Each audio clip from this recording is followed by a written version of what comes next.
Hello, class of 2026. This is Mr. Molina, your counselor once again, and today we will be talking about setting up a College Board account before you take the PSAT on March 1st. Go ahead and take out your Chromebook and go to collegeboard.org.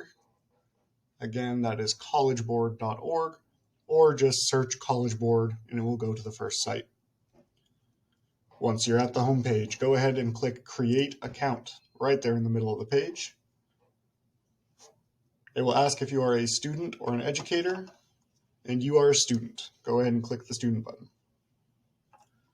This will bring you to the general setup an account page where it asks for a lot of that information when you set up any account.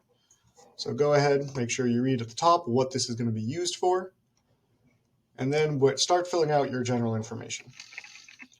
Remember that anything that you fill out when it asks for your name, it is asking for your legal first and last name. It has to match anything that would be on a picture ID, whether that be a driver's license or an ID card. So it can't be nicknames, but if you have a preferred first name, you can put that here in the second box. Anything on this form with the little star, the asterisk next to it, you have to fill out. Anything without the asterisk, you don't have to, but if you want to, you can. So after doing your first and last name, go ahead and pick your gender, your date of birth, and again, it has to match any ID you have, so make sure you double check that it is correct. Under your email address, write out your full email address.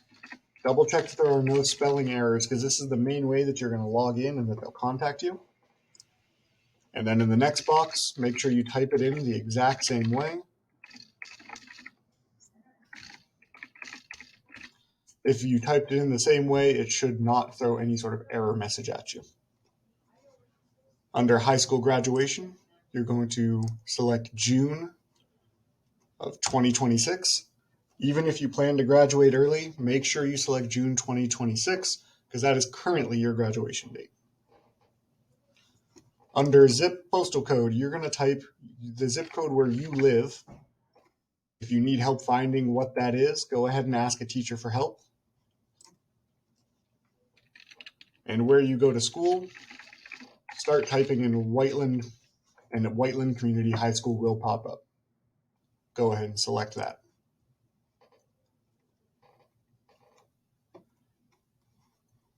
Now here under your personal information, you have to fill out your address and city and state. This is where you live, not the school.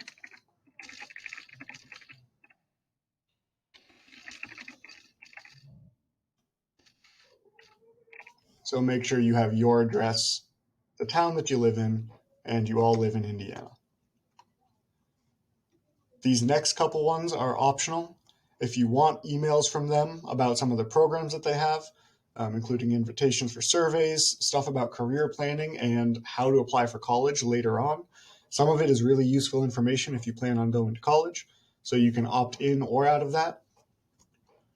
The parent information is all optional. You do not have to fill that in right now, so you can put that off till later if you want to. You can talk to your family about it, and they can read this, and you can always update that at a later time. Finally, click that you agree with the legal terms for students, and then you'll hit next.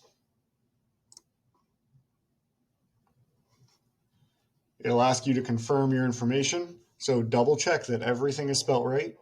And before moving on, you will have to check off each one to make sure that they are accurate. Make sure they're spelled right, make sure you didn't mess up the date on your birthday, and then hit confirm.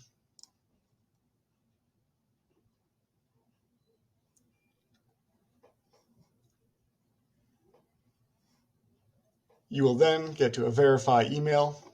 This is the email address that you will use to sign in. They will at this point have already sent that email you typed in and a verification code. So go over, follow those instructions. If for some reason you didn't get it, hit send again, double check that you spelled it correctly, and follow the instructions from there to finish setting up the account. It's a pretty simple process, and it's an account that you'll be using for the next 4 years to do various things. On the site, they do have resources for practice SAT and SAT prep, whether it's studies tools or just practice tests that you can take to prepare yourself for the structure of the test and what the test looks like.